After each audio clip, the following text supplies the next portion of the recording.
C'est un texte large, costaud juridiquement, extrêmement travaillé, courageux parce qu'il s'attaque à la question des séparatismes notamment religieux, et pose les bonnes questions. Respect de la neutralité pour les services publics et les délégataires de services publics, mais également la question de la dignité de la personne et la haine en ligne et de la répression du prosélytisme en ligne. Concernant l'encadrement de mineurs, c'est-à-dire des personnes rémunérées sous contrat dans des associations recevant des subventions publiques, puissent absolument respecter la neutralité dans l'encadrement des enfants dans ces associations. Parallèlement, notre groupe évidemment souhaite une politique renforcée en matière d'égalité des chances, parce qu'on ne réglera pas la question des séparatistes uniquement par des mesures répressives, c'est par une vraie politique de mixité sociale dans les quartiers, c'est par des mesures de soutien à l'intégration, quelles que soient les associations, quels que soient les publics, c'est aussi par le renforcement de l'école et du soutien notamment apporté aux enseignants.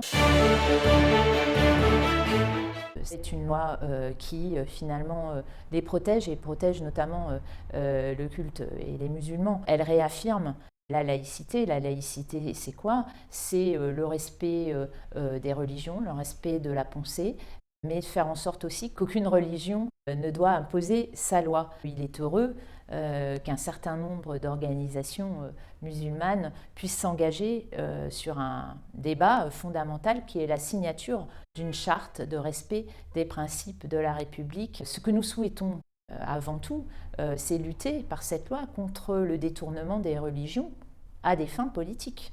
C'est l'islamisme radical, entre autres.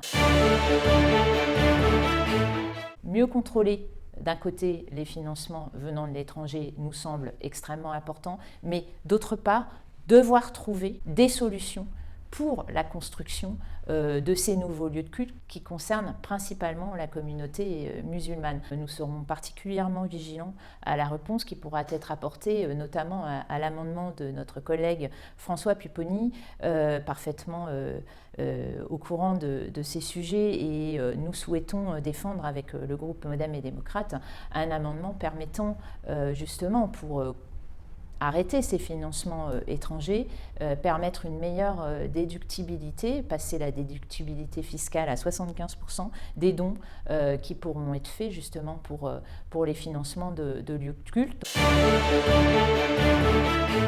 Avec l'adoption de l'amendement de notre collègue Géraldine Bannier, nous sommes satisfaits de l'équilibre qui a ainsi pu être trouvé entre l'évitement et la dérive de certains qui souhaitent que leurs enfants échappent quelque part à l'école publique et le respect de la liberté et du choix des familles. Ce texte est une première étape courageuse que franchit le gouvernement, le président de la République que nous soutenons, mais il faudra y travailler ensuite sur le terrain sans relâche.